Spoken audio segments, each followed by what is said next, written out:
오를 듯 오르지 못하고 횡보하는 주가를 보면 답답하고 초조해 하시는 분들도 계실 텐데, 이렇게 투자하면 장기 투자를 지속하기가 힘듭니다. 예전에 파레토의 법칙을 소개해드리면서 말한 적이 있는데, 우리가 투자하면서 얻게 될 수익의 대부분은 우리 전체 투자 기간 중 20% 혹은 그보다 적은 기간 동안 발생하게 될 것입니다. 바꿔 말하면 80%가 넘는 대부분의 시간 동안 주가가 손실이나 보합에 있는 구간에 머물러 있다는 것입니다. 그리고 연준이 다시 금리를 인하하고 양적 완화를 시작하고 시장의 심리가 살아나면 주가는 불붙은 듯 급하게 오를 것입니다. 다만 그때가 언제인지는 아무도 알 수 없습니다. 그렇기에 지금처럼 주가가 빨리 오르지 못하고 바닥권에서 지지부진한 모습을 보인다면 오히려 싼 가격에 주식을 모을 기회가 더 주어졌다고 긍정적으로 생각하시며 시장을 보내시면 될 것 같습니다. 안녕하세요. 투자를 기록하는 구호개미입니다. 새로운 한 주의 미국 증시가 시작됐지만 화요일은 별다른 이슈나 지표 발표 없이 횡보하는 흐름을 보였습니다. 지난주 굵직한 이슈였던 CPI 발표가 끝나고 시장은 이제 앞으로 있을 빅테크들의 실적 발표와 2월 초에 있을 FOMC 회의를 앞두고 상승 모멘텀이 줄어든 채 유럽과 일본 등 주요 국가들의 통화 정책을 살피고 있으며, 당분간은 이에 따른 채권 시장의 움직임이 주식 시장에 큰 영향을 줄 거라 생각합니다.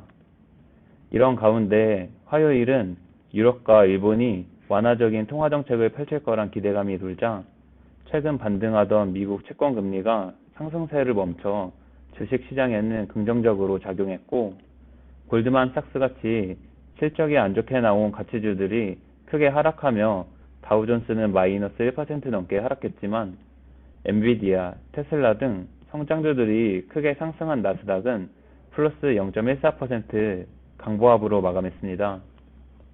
TQQQ는 플러스 0.55% 상승해 20.21달러로 마감했으며 저의 보유 수량은 1296주 그대로입니다. 화요일 미국 증시를 자세히 살펴보면 금요일에 이어 월가의 주요 투자은행 모건 스탠리와 골드만삭스의 실적이 발표됐는데, 두 투자은행의 실적 희비가 완전히 갈렸습니다. 골드만삭스는 예상보다 낮은 4분기 순이익을 보고한 후 장중 마이너스 8% 넘게 하락해 1년 만에 가장 큰 폭으로 하락했으며, 모건 스탠리는 자산관리 사업이 예상보다 높은 수익을 올리면서 장중 6% 넘게 상승했습니다. 한편 지금까지 실적을 발표한 S&P 500 기업 33개 중 25개 기업이 애널리스트의 예상을 뛰어넘었다고 합니다. 앞으로 발표될 주요 기업들의 실적마저 양호하게 나온다면 2월 초 FOMC 회의 전까지 미국 증시는 최근의 강한 흐름을 이어나갈 수 있을 거라 생각합니다. 한편 미국의 통화정책이 최종 기준금리 5% 정도로 컨센서스가 나오며 불확실성이 줄어드는 가운데 기관 세력들은 이제 유럽과 일본의 통화정책에 주목하고 있습니다. 우선 이번 17일에서 18일 이틀 동안 일본 중앙은행의 금융정책 결정회의가 있습니다. 지난 12월 장기채 국채금리 상한선을 0.5% 인상했던 일본 중앙은행이 이번에도 상한선을 인상할지에 글로벌 금융시장이 주목하고 있습니다. 또한 현재 스위스 다보스에서 유럽중앙은행 총재와 IMF 총재가 연사로 참석한 가운데 향후 유로화의 기준금리 방향에 대해서도 주목하고 있습니다. 이번 2월에는 유럽중앙은행이 기준금리를 50bp 인상할 것이 유력하고, 다음 달에도 50bp 인상할 수도 있다고 라가르드 총재는 말하고 있지만, 시장 참여자들은 인플레이션이 완화되고 있어 3월에는 25bp 인상할 것으로 완화적으로 전망하고 있습니다. 미국 통화정책에 대한 불확실성이 줄어드는 가운데 유럽과 일본이 통화정책이 어떻게 흘러갈지가 미국 채권시장에 큰 영향을 줄 거라 생각합니다. 1월 뉴욕 제조업지수는 신규 주문과 출하량이 급감하면서 코로나 초기 이후 몇 달 만에 최저 수준으로 급감했습니다. 뉴욕 제조업지수는 지난달 수치인 마이너스 11.2와 예상치인 마이너스 8.7을 크게 하회하는 마이너스 32.9로 발표되면서 제조업 경기가 예상보다 빠르고 깊게 둔화되고 있음을 보이며 경기 연착륙을 기대하고 있는 시장에는 그리 좋게 작용하지 않은 듯합니다. 채권 시장을 살펴보면 앞서 말했듯 기관 투자자들이 유럽과 일본의 통화 정책에 주목하고 있는 가운데 유럽은 3월부터 25bp 인상을 할 것이고 이번에 일본 중앙은행이 장기채 금리 상한선을 인상하지 않을 거란 완화적인 전망이 늘자 최근 반등하던 10년물 금리는 상승세를 멈추었습니다. 또한 시장 참여자들이 계속해서 연준의 통화 정책을 완화적으로 전망함에 따라 2년물 금리 또한 반등을 멈추고 하락해 다시 4.2% 아래로 내려왔습니다.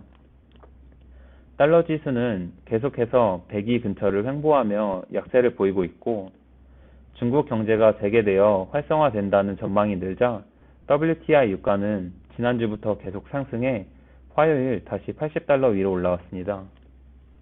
앞서 말했듯 미국 증시는 상승 모멘텀이 줄어든 현재 빅테크 기업들의 실적 발표와 2월 FOMC 전까지 당분간 채권 시장의 움직임에 따라 같이 움직일 거라 생각합니다.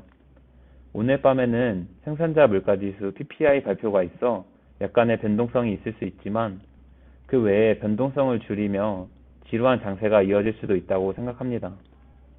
오를 듯 오르지 못하고 횡보하는 주가를 보면 답답하고 초조해야 하시는 분들도 계실 텐데 이렇게 투자하면 장기 투자를 지속하기가 힘듭니다. 예전에 파레토의 법칙을 소개해드리면서 말한 적이 있는데 우리가 투자하면서 얻게 될 수익의 대부분은 우리 전체 투자 기간 중 20% 혹은 그보다 적은 기간 동안 발생하게 될 것입니다. 바꿔 말하면 80%가 넘는 대부분의 시간 동안 주가가 손실이나 보합에 있는 구간에 머물러 있다는 것입니다. 그리고 연준이 다시 금리를 인하하고 양적 완화를 시작하고 시장의 심리가 살아나면 주가는 불붙은 듯 급하게 오를 것입니다. 다만 그때가 언제인지는 아무도 알 수 없습니다.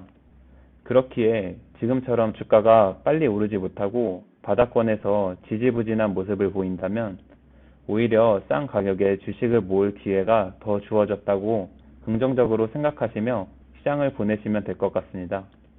또한 다우존스 같은 필수 소비재, 은행주를 비롯한 가치주에서 테슬라, 엔비디아 같은 성장주에 슬슬 유동성이 흘러들어오며 12월 하락을 주도했던 테슬라가 7% 넘게 상승했고 반도체 섹터의 대장주라 할 수 있는 엔비디아도 4% 넘게 상승하며 나스닥 주요 기업들에 다시 매수세가 들어온다는 것은 매우 긍정적으로 생각하고 있으며 당분간 이런 추세가 지속될 수도 있다고 생각합니다.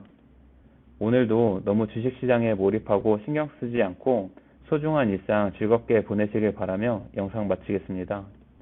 내용이 유익하셨다면 좋아요, 앞으로도 구호개미의 투자 과정이 궁금하시다면 구독, 미국 증시나 투자에 대한 의견은 댓글로 부탁드립니다. 영상 시청해주셔서 감사합니다.